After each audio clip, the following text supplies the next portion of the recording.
भारत की आत्मा घायल है। हमारे देश पर एक काला दाग फैल रहा है, औरतों के खिलाफ हिंसा का दाग। आंकड़े इस भयानक सच्चाई का सबूत हैं। भारत में हर 15 मिनट में एक औरत के साथ बलात्कार होता है। दिल्ली में निर्भया का सामूहिक बलात्कार और हत्या ने देशव्यापी विरोध प्रदर्शनों को जन्म दिया। हमें बलात्कार संस्कृति को पनपने देने वाली संरचनाओं को ध्वस्त करने के लिए ठोस और तत्काल कार्रवाई की आवश्यकता है।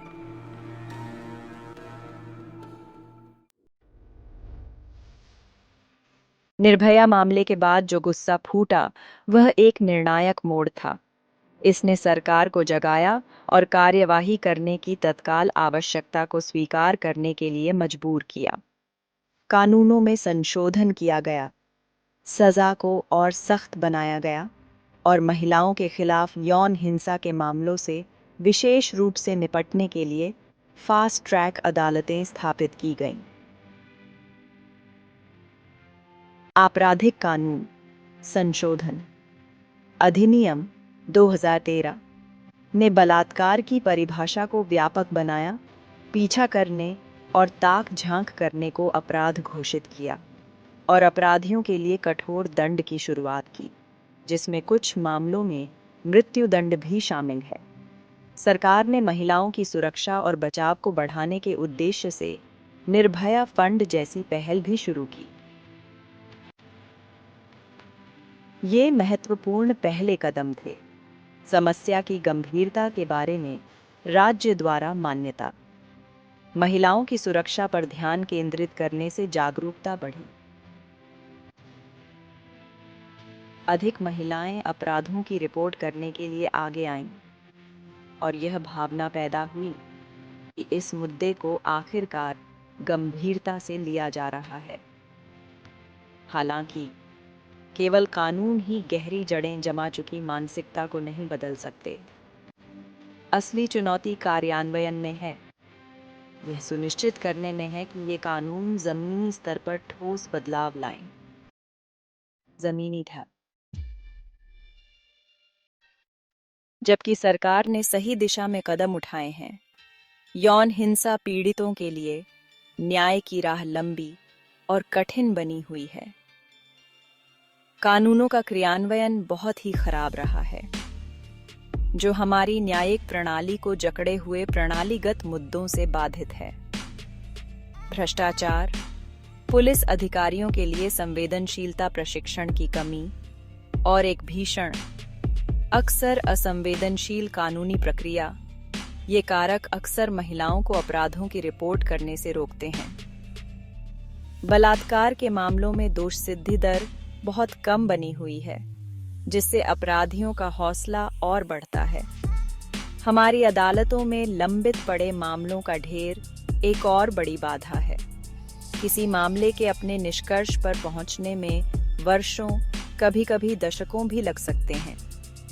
यह देरी न केवल पीड़ितों को समय पर न्याय से वंचित करती है, बल्कि अपराधियों को खुलेआम घूमने देती है, अक्सर गवाहों को डराती है और पीड़ितों को चुप रहने के लिए धमकी देती है। बलात्कार के मामलों में तेजी लाने के लिए स्थापित फास्ट ट्रैक अदालतें संसाधनों और बुनियादी ढांचे की कमी से जूझ रही हैं।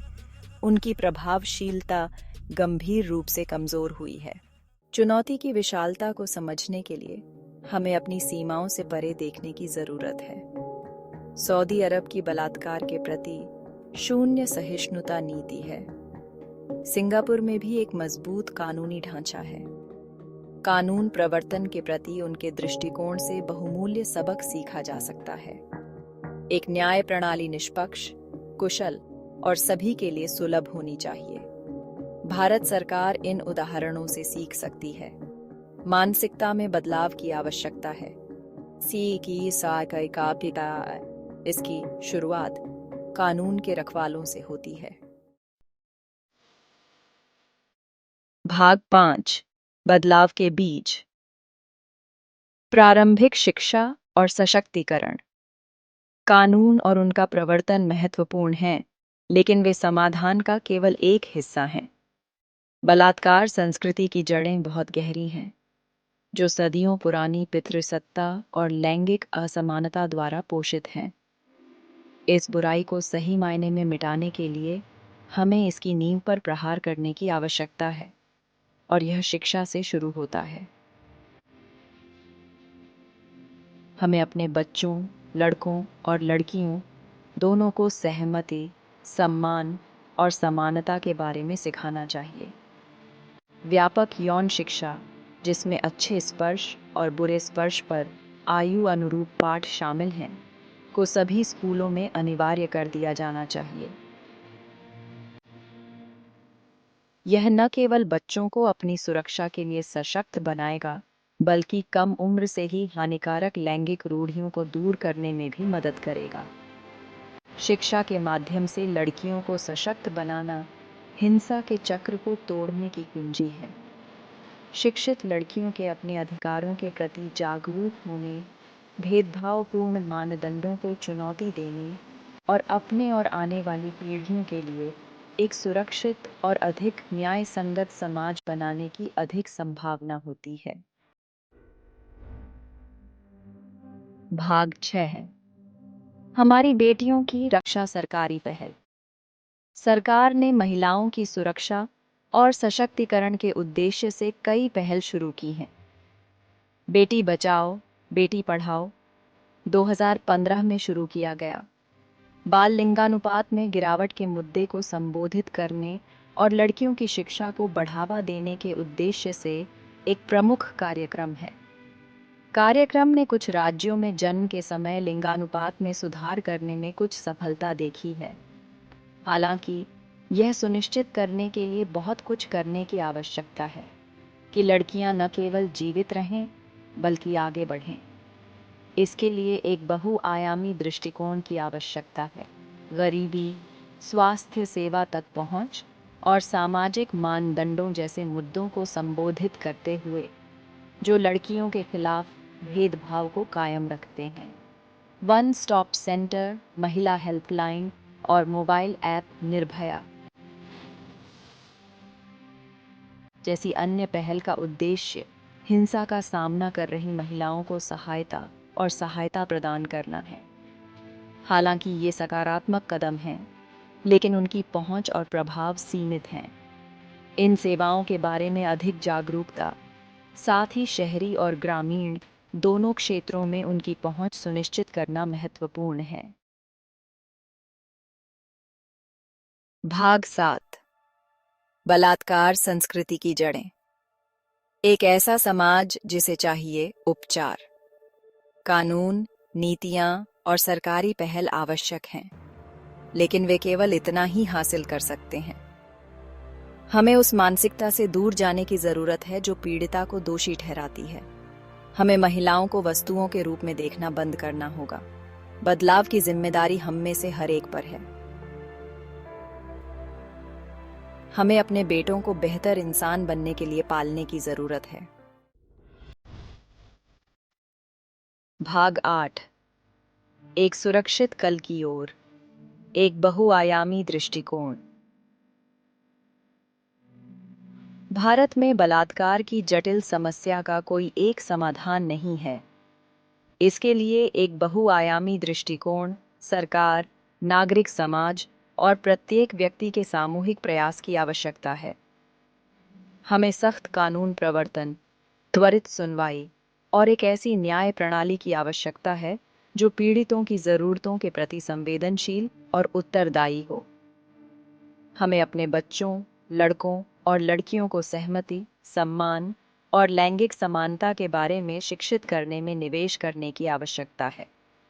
हमें उस पितृसत्तात्मक मानसिकता को चुनौती देने और बदलने की आवश्यकता है जो बलात्कार संस्कृति को पनपने देती है।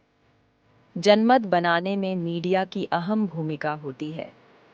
महिलाओं के खिलाफ हिंसा को सनसनीखेज बनाने के बजाय जिम्मेदार रिपोर्टिंग पर ध्यान केंद्रित किया जाना चाहिए, जो प्रणालीगत मुद्दों को उजागर करे और जवाबदेही का आह्वान करे। मनोरंजन उद्योग को भी आत्मनिरीक्षण करने और महिलाओं को वस्तुओं के रूप में चित्रित करने और उनके खिलाफ हिंसा का महिमा मंडन करने से दूर जाने की जरूरत है। भाग 9। एक की शक्ति, एक सामूहिक जिम्मेदारी। बलात्कार के खिलाफ लड़ाई सिर्फ महिलाओं के अधिकारों की लड़ाई नहीं है, यह सभी के लिए न्यायपूर्ण और न्याय संगत समाज की लड़ाई है।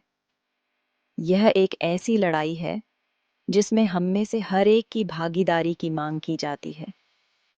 हमें सेक्सिस्ट चुटकुलों को चुनौती देनी चाहिए, महिला विरोधी व्यवहार का विरोध करना चाहिए और हिंसा के प्रति मूक दर्शक बनने से इनकार करना चाहिए।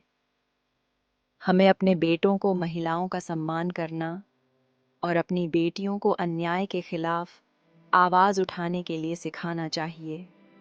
हमें महिलाओं के खिलाफ किसी भी प्रकार की हिंसा के प्रति शून्य सहिष्णुता की संस्कृति बनानी चाहिए। बदलाव रातों रात नहीं होगा। यह एक लंबी और कठिन यात्रा होगी, लेकिन यह एक ऐसी यात्रा है जिसे हमें एक साथ करना होगा। हमारे देश का भविष्य हमारी माताओं, बेटियों, बहनों और दोस्तों की सुरक्षा और सम्मान इस पर निर्भर करता है।